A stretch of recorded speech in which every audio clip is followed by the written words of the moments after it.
Hey guys, it's your girl Boonie, and you're listening to episode 157 of the Boonie Breakdown Podcast, your source for all things responsible and ratchet.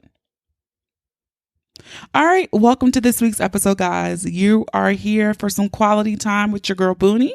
It's been like 6 or so episodes since we've done a solo episode, so the guest is just little old me. This one I kind of wanted to share some things with you guys. I know it's a lot going on in the world, and so I felt like we could have a little personal kumbaya moment, I'm going to call it. But I think you guys are really going to enjoy this episode. I'm going to share something very personal that I've shared, but I don't know if I've shared it on this platform before, but I'm going to share it with you guys. And I hope you find it helpful and useful as we navigate this crazy year as we continue to wrap up 2020. All right, so stick around for that. Hop right into Boonie's Pick of the Week. If you have not watched on Netflix Jingle Jangle, oh my God, watch it. Make plans to watch it this week. I am already dubbing it a instant classic, holiday classic film. Shout out to David E. Talbert. It was really good. I had no expectations going into it. I don't think I was even going to plan on watching it, honestly, but my mom, I went over her house. We were having dinner and she's like, oh, let's just watch Jingle Jangle while you're here. When I tell you sis cried at 3 different points in the movie, my mom hates watching movies with me because I guess the plot. So right away I knew where this movie was going and I had pegged pretty much all of the surprises, and I'm not going to give any spoilers here because I really want you to enjoy it. But I had pinpointed at one point, I'm like, this is when I'm going to cry. I cried once before then at that point and again at the end. It was beautifully done. From the songs, because it is a musical, but I don't feel like it's an overwhelming musical. But I really feel like it was on caliber with any Disney movie. And I hate to say Disney is the standard, but Disney is the standard, right? Like, that's what we gauge a lot of stuff by. I think it is a wonderful holiday movie. Christmas is my favorite holiday. I will definitely watch that movie every year. I mean, it really was phenomenal. And shout out to the acting, the singing, the costumes, all well done. So if you have not watched it, Boonie approved. Watch Jingle Jangle on Netflix. It will definitely boost your spirits if you are in need of that. All right, housekeeping. Feedback from last week's episode with our favorite astrologer, Mecca Woods. I got this one note girl, Boonie, I appreciate this episode and thank you for all of pinpointing the previous episodes that Mecca had appeared on too. I listened to all 5 of them this week. I've learned so much about astrology and that was never really my wheelhouse. So I want to thank you and Mecca for that. I also got another thing because also on Tuesday on Instagram, I shared a little post about breaking down your birth chart. So someone was like, I really appreciated you kind of doing that quick 101. I downloaded my birth chart. I realized all these things and now I'm obsessed with researching and it makes so much more sense. I feel like I identify more with my moon sign than my sun sign. And now it all makes sense to me. So thank you guys for the feedback. If you have not listened, please go back and listen to episode 156 with Mecca Woods, the astrology of sex and relationships. Next thing. All right. I put this out on Instagram. Some of you guys have already sent in to me some really, really good ones. I am doing a all call. I want to know your confessions. You guys tell me such good things all of the time that I feel like this would make a wonderful episode. It doesn't all have to be salacious, okay? The confession can be whatever you want it to be. Now, this is how you do it. It's very simple. I just want you to record a 2 to 5 minute voice memo. That's it, 2 to 5 minutes. You can email it to thebooniebreakdown@gmail.com by November 21st. That is it. I'm just asking that you do not say any names in your voice memo. If you would like your voice altered, you can do that as well. Now, if you're somebody like, nope, I don't even trust the voice altering, I don't even want to email it to you, you can head on over to thebooniebreakdown.com. At the top of the page, you will see the contact button. You can hit contact there and you can type out your submission. Okay, you can put a bogus email address there. You put bogus name, type your confession where it says message, hit submit. I'll never know who you are, and I'll just read your confession. So again, I've gotten some really good ones. If you would like to be included in this episode that is going to come up in this season before we wrap up, you can go ahead and send that over. Now, since I just mentioned that, the next thing in housekeeping, we have about, I know you guys hate this countdown. There are 8 episodes left in season 8 of the Boonie Breakdown podcast. That's right. 8 episodes. We're starting our countdown. So get ready. You got to start preparing yourself. All right. 8 more episodes. And if you have yet to do so, I'm going to ask you now, if you're doing it right now, if you're listening right now on an iPhone, iPad, MacBook, go ahead and just open the app that you're listening to this. Because if you're listening in the purple app, you can go ahead and do that. At the bottom, just hit search. Go ahead, type in the Boonie Breakdown right now. It's very quick. We're going to walk through this. That's how easy it is.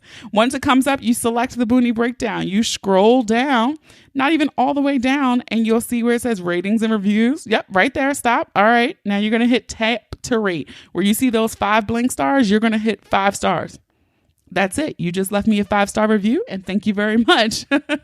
If you want to go the extra mile, right below there, you see where it says write a review. You can click that and you can write a review. That is literally it. That's how fast it is. You just did it. You just left me a 5-star review. All right. So if you're listening on these devices that the Saint Steve Jobs left us, I really appreciate it if you guys could leave a few reviews. My birthday is coming up in like a month. That is a wonderful gift. Wonderful gift. All right.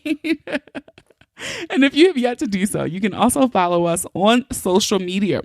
We're even on Pinterest at The Boonie Breakdown. We're on Facebook and Instagram at The Boonie Breakdown. Over on Twitter, you can just find us at Boonie Breakdown. All right. We have the most fun over on Instagram. We're super close to 3,000 followers over there. I can't believe thousands of people follow me. And I'm thankful for each and every fucking one of you guys who hits follow and who interacts and who likes and shares and all the great things you can do over on Instagram with my posts. So I appreciate you guys always. And my favorite is when you do that screenshot and you post it in your Insta story, you tag me.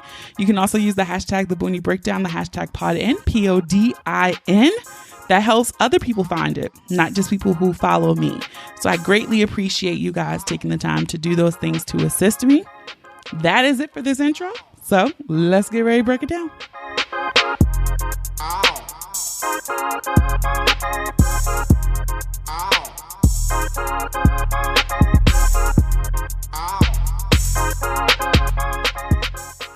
All right, guys. So COVID fatigue is real.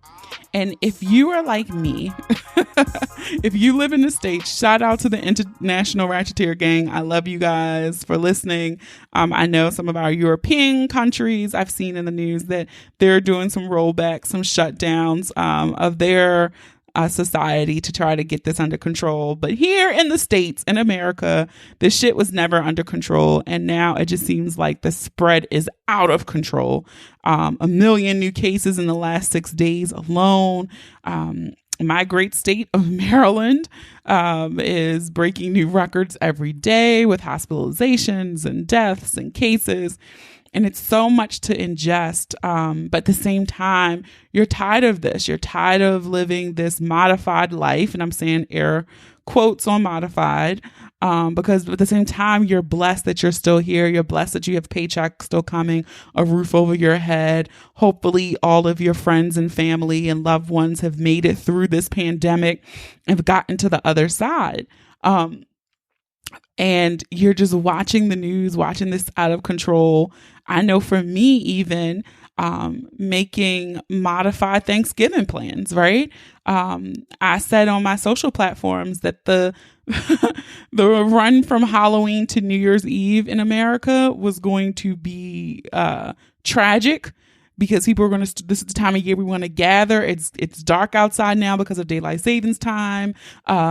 It's dark at fucking 4:00. It's the holidays. You want to go to holiday parties and you want to go see your friends and you wanted to go out on Halloween, and now Thanksgiving is coming. And I'm like, this is going to be hard to tell people not to gather when this is what we traditionally do at this time of year.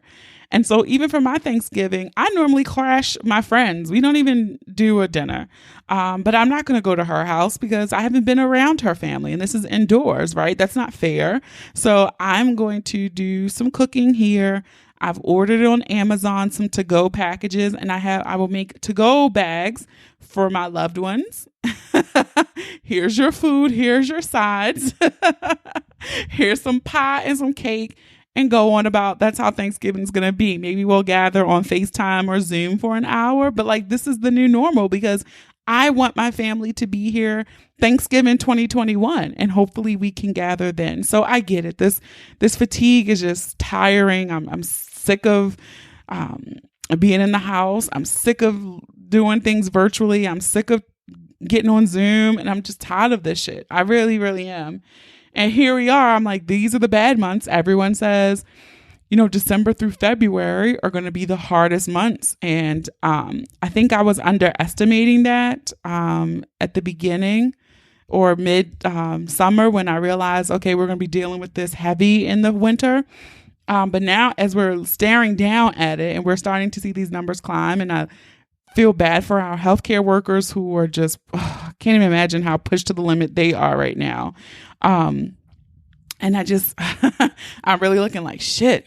Shit's about to get rough. And if I'm feeling it, my listeners are feeling it too. And sometime over the summer, life had gotten really, really hectic for me. It was a lot of pressure on me with a loved one for some health issues not related to COVID, thank God. But it was a lot on me. And I always says the universe will always send you a message, a timely message when you need it. And I was having to clean out my grandfather's apartment because I was having to transition him to a different living situation at the time. And so we had to go through. And so some of the things in the apartment, we had just moved from my grandparents' home that they lived in prior to this apartment. And we never really went through the things. We just packed them up, put them back. We moved them to the apartment, unpacked the boxes, put them on the shelves. But I've learned from my family, and I have picked up this trait. I am a pack rat. I keep everything. And so when my great aunt died, we learned you cannot just throw things away. You have to open every book, every envelope, it could be money. It could be something special. And so as I'm doing this, I'm cleaning out this bookshelf, and I'm like, oh my God, my grandmother, if you are not new to the Boonie Breakdown, then you know that my grandmother was my whole heart and soul. And, I was just like, oh, okay, going through all of these things. She had all of these books, and I'm like, what are we going to do with this? But we still got to go through them because it might be some coins in these because old people stay stuffing money and shit, random shit. So we're going through things, and I find the most timely message the universe delivers to me. And now I'm going to treasure this forever because it is in my grandmother's handwriting. And I found a breath prayer, and Granny wrote this out. And I'm assuming she was using this for church. She was very active in the church, a deacon. They didn't do Sunday school at my church, but they did Saturday church school. And she did vacation Bible school, all that stuff. That was her jam. And so she must have been written this out for something that she was doing at church. And I was just like, it was just timely because I just felt so much pressure. And so I'm going to share my granny's breath prayer with you guys. And I'm hoping that during this time, it will be refreshing.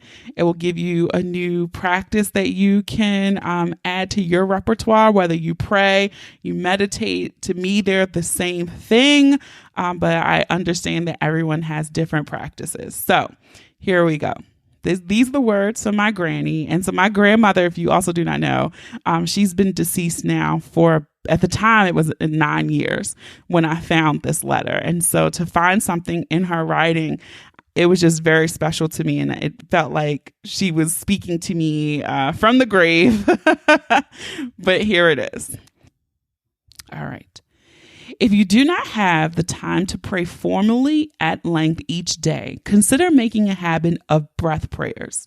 These simple prayers allow us to connect with God no matter where we are or what we're doing. In a breath prayer, we pray to the rhythm of our own slowed breathing. The first line of the prayer is said or thought as you slowly breathe in, and the second line is said or thought as you slowly breathe out.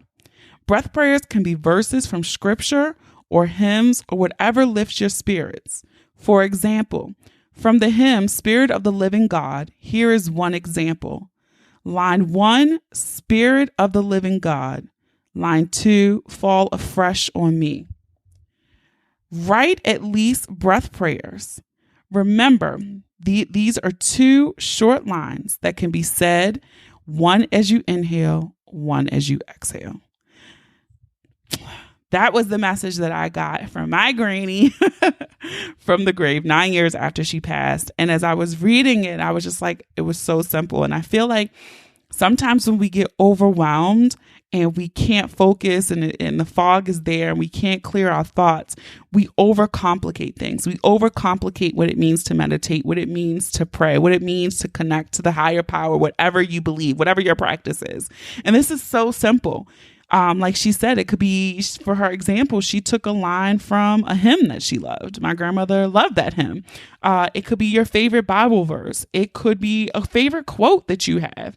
But like she said, something very simple that you can say on the breath in, your inhale and your exhale. And so I wanted to pass this along to you because I wanted you guys to I kind of have this practice right now as everything just feels so overwhelming. And I know I'm not alone. And I remember how I felt when I found this. It was like, God, this was just so right on time to just slow down and just breathe. And while you're breathing, you can give thanks for your breath. You can give thanks for where you are in this exact moment, right? And so doesn't have to be complicated. It does not have to be simple.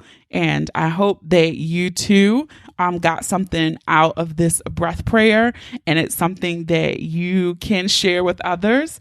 I'm debating. I don't know if I actually want to share the picture of it on my social because it does have meaning to me, but I hope that the words you find some comfort in it.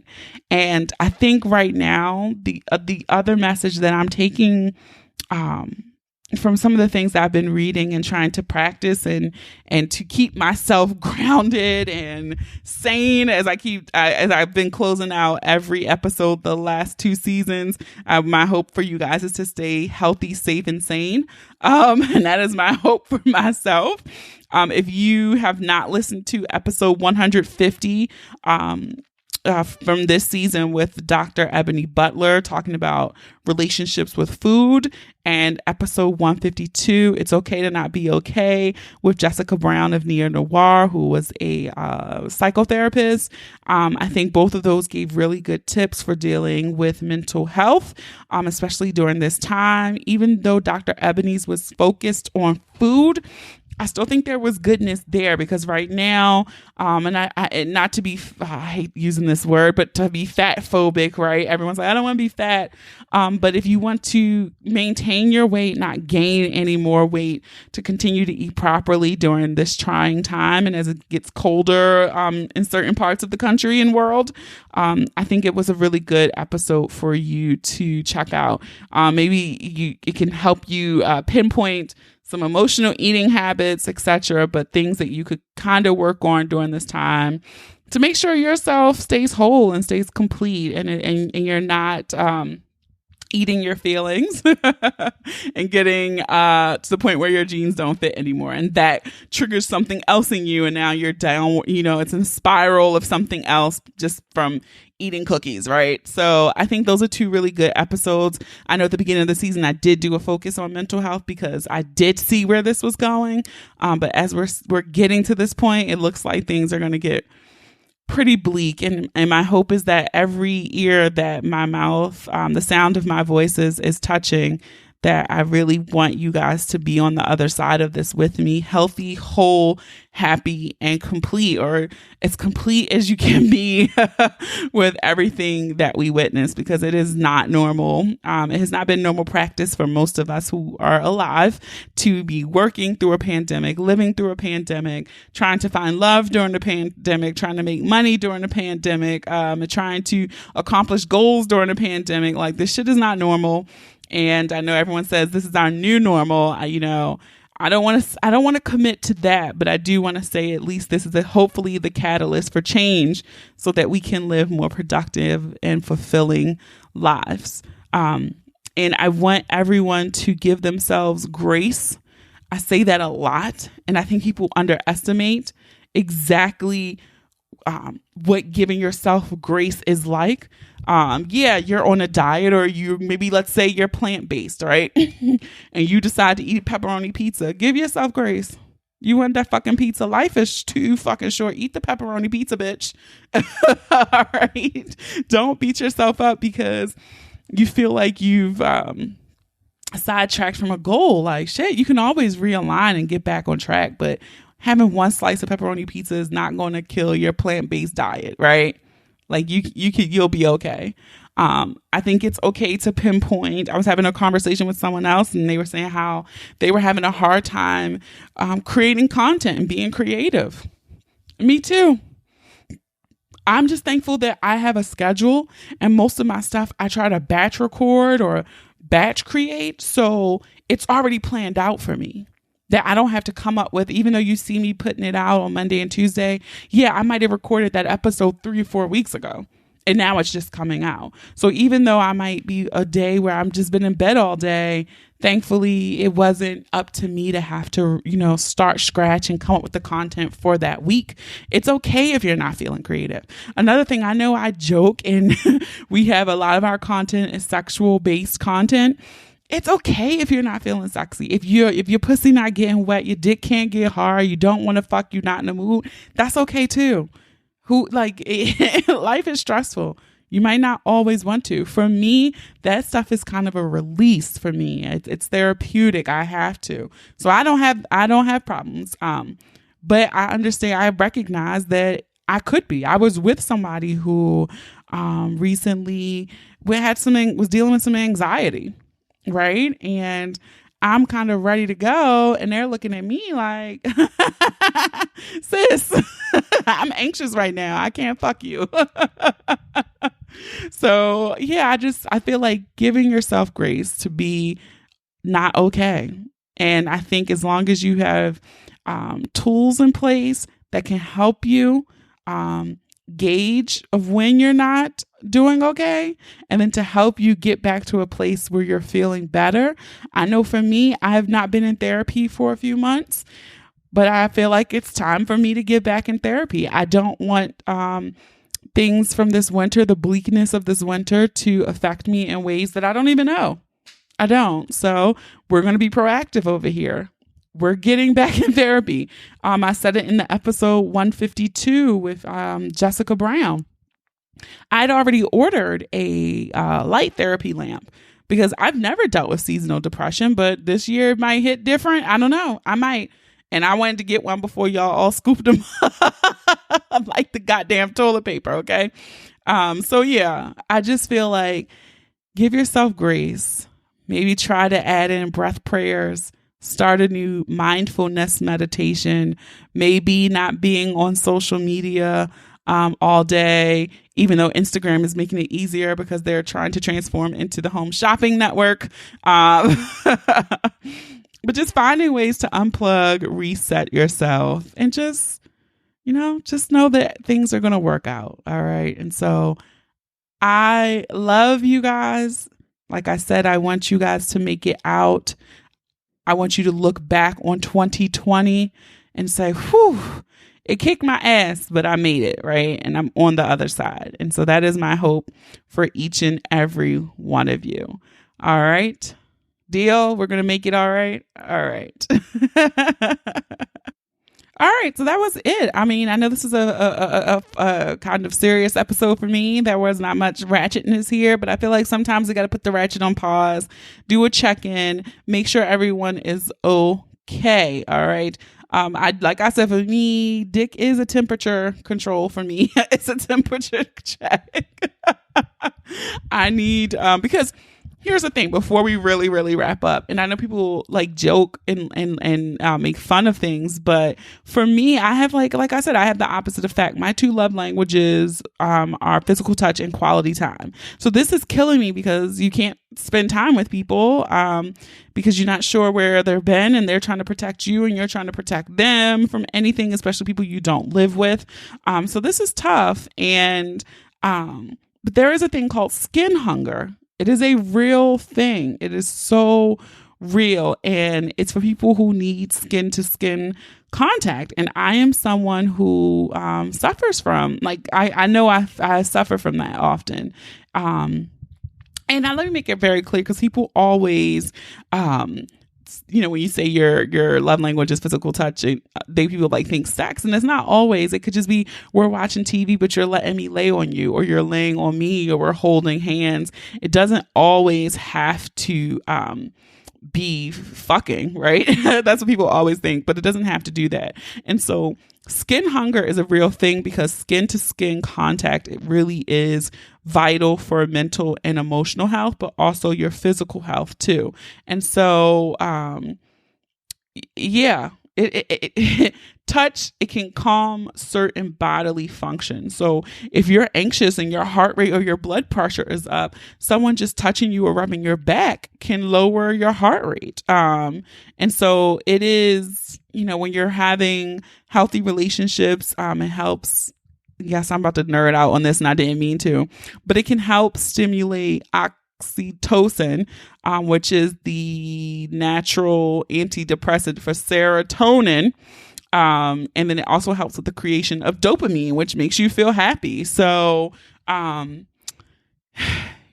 skin hunger is real. So do not laugh at people whose love language is physical touch and they're not being able to get touched. And I also live alone. So it's not like I see people. I'm not around. I don't wake up and somebody's there. Like I don't have any children. It's just me. Right. And so when you feel deprived of touch, sometimes you have difficulty sleeping, depression, anxiety. Now, I don't get that far, but I definitely I want to be around somebody. So that's when they tell you might be able to go get a massage or, especially right now because I like to hug, but you can't hug people that you haven't been around. So yes, just think about, this pandemic is affecting a lot of people in a lot of different ways. And so again, I'm hoping and praying that this winter is not as brutal as it's looking like it could be. But again, please be proactive. Everyone listening to this, be proactive in knowing your triggers, knowing what's missing from you. If you can identify that, I know that's hard for people, but if you can identify what has been missing or what's lacking or what you need or what you're craving, and let's try to find some solutions for safe, healthy ways to fulfill that need during these times. All right. Deal. All right. I did not mean to nerd out on skin hunger, but I know I'm always tired of people who laugh at me when I say it. But I be skin hungry, y'all. So have, I guess with all of this also being said, just a little compassion for people during this time. All right. And try to connect with people in other ways. I know we're tired of the Zoom, but just if you haven't heard from someone, just shoot them a little text or thinking of you, hope all is well. You never know what might be on the other side of that message. All right. And if you enjoyed this episode, I encourage you to listen and subscribe to the podcast on Apple Podcasts, Spotify, SoundCloud, Stitcher, Amazon Music, Google Podcasts, iHeartRadio, or any app that you're listening to your favorites on. Don't forget to leave those reviews too. You just might hear your review on the next episode. Follow us on all social media. Share the episode with those you love, those you don't love, those you fucking hate. And don't make these pretty images for nothing. Okay, folks? Have a dope ass week. Stay healthy, safe, and sane. I really mean it. Thank you for listening. And remember, the ratchet in me always honors the ratchet in you. Until next time.